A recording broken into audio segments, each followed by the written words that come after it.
नमस्कार मित्रांनो, ठरलं तर मग मालिकेच्या आजच्या भागामध्ये आपण पाहणार आहोत की सायली आणि अर्जुन हनीमूनसाठी माथेरानला आलेले असतात. त्याच वेळेला त्यांच्या पाठोपाठ प्रिया सुद्धा आलेली. प्रियाला वाटत असतं सायली आणि अर्जुन त्यांच्या रूम मध्ये आहेत, त्यामुळे ती स्वतःशीच बोलत असते की मी ना आता दाराला कान लावूनच राहते, म्हणजे जेणेकरून ते आतमध्ये काय बोलतात ते मला ऐकायला येईल, म्हणून ती दाराला कान लावून बसलेली असते. इकडे आपल्याला पाहायला मिळते की विशू काका सायली अर्जुनला घेऊन त्यांच्या रूम मध्ये येतात. ते सर्वजण बोलत येत असतात. प्रिया मात्र ऐकण्याचा प्रयत्न करत असते. तेवढ्यात एक अनोळखी माणूस प्रियाजवळ येऊन तिचा हात धरतो आणि खेचत एका रूम मध्ये घेऊन जातो. तेवढ्यात विशू काका सायली आणि अर्जुन रूम मध्ये आलेले असतात. त्याच वेळेला विशू काका सायली अर्जुनला म्हणतात की ही तुमची रूम कशी वाटली ते नक्की सांगा. आणि प्रताप आहे ना, तो आणि मी लहानपणीपासूनचे मित्र आहोत, त्यामुळे कल्पना वहिनी आणि माझ्या बायकोमध्ये सुद्धा मैत्री झाली आहे. हे ऐकून अर्जुनला धक्काच बसतो. अर्जुन स्वतःशीच म्हणत असतो, म्हणजे विशू काका समोर वागताना बोलताना सगळं काही खरं आहे असं त्यांना वाटलं पाहिजे. आमचं लग्न झालं नाही असा त्याला संशय सुद्धा येता कामा नये, नाहीतर हा फोन करेल आणि आई आणि बाबांना सर्व काही सांगेल. त्यापेक्षा नीट वागलेलंच बरं. सायलीला मात्र खूप टेन्शन आलेलं असतं. इकडे तो माणूस प्रियाला घेऊन एका रूम मध्ये आलेला असतो. त्यावेळेला प्रिया खूपच चिडलेली असते. प्रिया त्या माणसाला ढकलते आणि त्याला म्हणते, कोण आहेस तू आणि मला असं खेचत का आणलंस? त्यावेळेला तो माणूस त्याच्या डोक्यावरील टोपी बाजूला काढतो आणि तो म्हणतो, अहो शांत व्हा प्रिया मॅडम. तुम्हाला तर साक्षी मॅडमने सांगितलंच असेल ना की तुम्हाला इथे एक माणूस भेटणार आहे. माझा फोटो दाखवला असेल ना, त्यांनी सांगितलं असेल ना तो चेहरा लक्षात ठेवा म्हणून. त्यावेळेला प्रियाला साक्षीचं बोलणं आठवतं. तेव्हा प्रिया बोलते, हा म्हणजे तू जॉनी आहेस तर? त्यावेळेस तो हो मीच आहे जॉनी असं म्हणतो. आता प्रिया बोलते, अरे असं खेचत कशाला आणायचंस मला इथे? सांगायचं होतंस ना. त्यावेळी जॉनी बोलतो, असं काय करताय मॅडम, तुम्ही त्या रूमच्या बाहेर कान लावून बसलेलात ना, ते चुकीचं होतं. अहो तुम्हाला माहिती आहे का, अर्जुन सुभेदार आणि सायली सुभेदार तुमच्या पाठीकडूनच येत होते आणि मला तिथे तुम्हाला सांगण्या एवढा वेळ नव्हता, म्हणून तर तुम्हाला मला असं खेचत आणावं लागलं. त्यावेळेला प्रिया बोलते, ठीक आहे तू कामाचा माणूस दिसतोयस तर? त्यावेळेला मात्र तो बोलतो, हो मग मी कामाचाच माणूस आहे, कळतंय का तुम्हाला? तर इकडे सायली आणि अर्जुन त्यांच्या रूम मध्ये आलेले असतात. तेव्हा त्यांची रूम सजलेली असते. तेव्हा ती बघून मात्र सायलीला रडायलाच येतं. सायली खूपच रडायला लागते. हे बघून अर्जुन सायलीला बोलतो, अहो हे काय करताय, रडताय कशाला? रडू नका, मी सगळी रूम आवरतो, तुम्ही जरा 5 मिनिटं बाहेर थांबता का? अर्जुन सायलीला बाहेर उभा करतो आणि त्याने सर्व रूम आवरलेली असते. तो सायलीला घेऊन आतमध्ये आलेला असतो. सायली मात्र डोळे उघडायला तयारच नसते. तेव्हा अर्जुन सायलीला म्हणतो, एकदा डोळे उघडून रूम कडे बघा तरी. तेव्हा मात्र सायली डोळे उघडते. रूम बघून सायलीला जरा बरं वाटतं. तेव्हा अर्जुन सायलीला म्हणतो, आपण असं एकमेकांकडे किती वेळ बघत बसणार आहे? तुम्ही जरा फ्रेश होऊन या. तुमच्या पाठोपाठ मी सुद्धा फ्रेश होऊन येतो, चालेल का तुम्हाला? त्यावर सायली हो बोलते. तर इकडे चैतन्य खूपच दमून येऊन सोफ्यावर बसलेला असतो. त्याच वेळेला त्याच्या दरवाजाची बेल वाजते. चैतन्य दरवाजा उघडायला जातो आणि दरवाजा उघडतो आणि बाहेर बघतो तर कोणच नसते. तेवढ्यात त्याचे लक्ष खाली जाते. खाली समोरच एक बॅग ठेवलेली असते.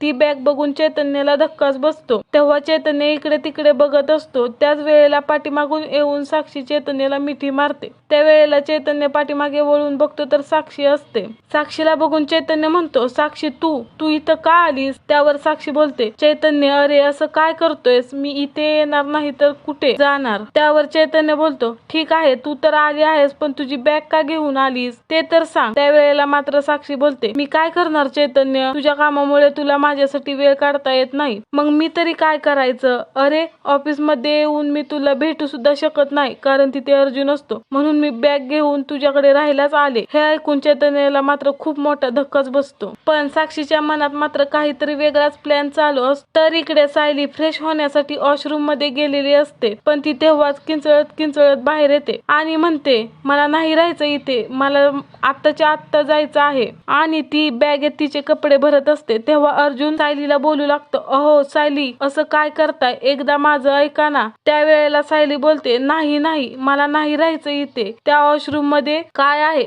छे मला ते बघितल्यानंतर तर अजिबात नाही राहायचं, मी निघाले. आणि ती बॅग घेऊन निघतच असते. त्यावेळेला अर्जुन सायलीला म्हणतो, मिसेस सायली जरा थांबता का तुम्ही, मी बघून येतो वॉशरूम मध्ये.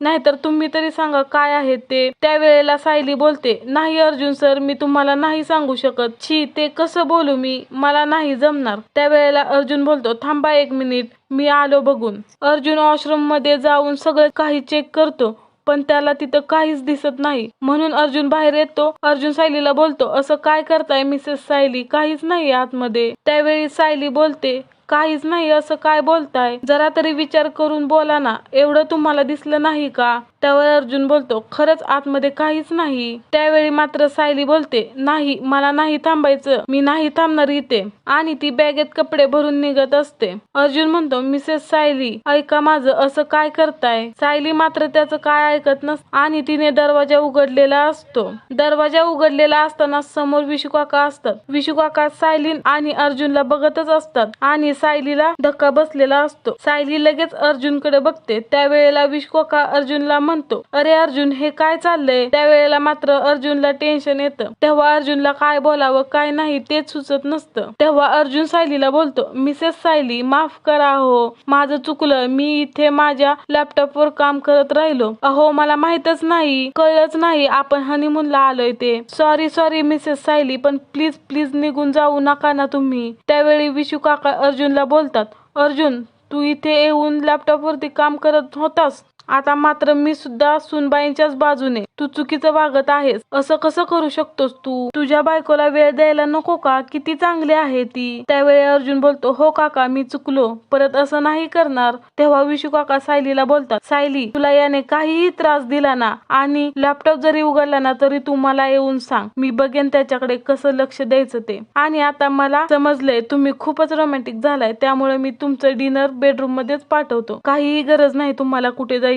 आणि विशू काका तिथून निघून जातात. अर्जुन लगेच दरवाजा लावतो आणि सायलीला बोलतो, बघितलं काय झालं असतं ते? अहो, काय झालं असतं काय? अहो, काय झालंय तुम्हाला? तुम्ही जर मला सांगितलं तर मी त्याच्यावर काहीतरी तोडगा काढेन ना, पण तुम्ही मात्र काहीच सांगत नाही आहात. मग मी काय करणार? जरा तरी विचार करा. त्यावर सायली बोलते, इथल्या वॉशरूमला तर दरवाजेच नाहीत आणि आहेत ते काचेचे आहेत, त्यातून सगळं दिसतंय. तेव्हा अर्जुनला धक्का बसलेला असतो. सायली मात्र रडत असते. तेव्हा अर्जुन सायलीला बोलतो, अहो तुम्ही रडू नका, प्लीज शांत व्हा तुम्ही. अर्जुन सायली फिरायला गेलेले असतात. तेव्हा सायली एक तळ्याकाठी उभी राहिलेली असते. दगडावरून तिचा पाय घसरत असतो आणि ती पाण्यात पडणारच असते. तेवढ्यात अर्जुन येऊन पकडतो आणि तिला त्याच्या स्वतः जवळ खेचून घेतो. तेव्हा मात्र ते दोघे एकमेकांकडे प्रेमाने बघत असतात. हे सगळं पाहून प्रियाला मात्र खूपच राग आलेला असतो. तुम्हाला काय वाटतं मित्रांनो, सायली अर्जुनला कळेल का प्रिया सुद्धा माथेरानला आली होती?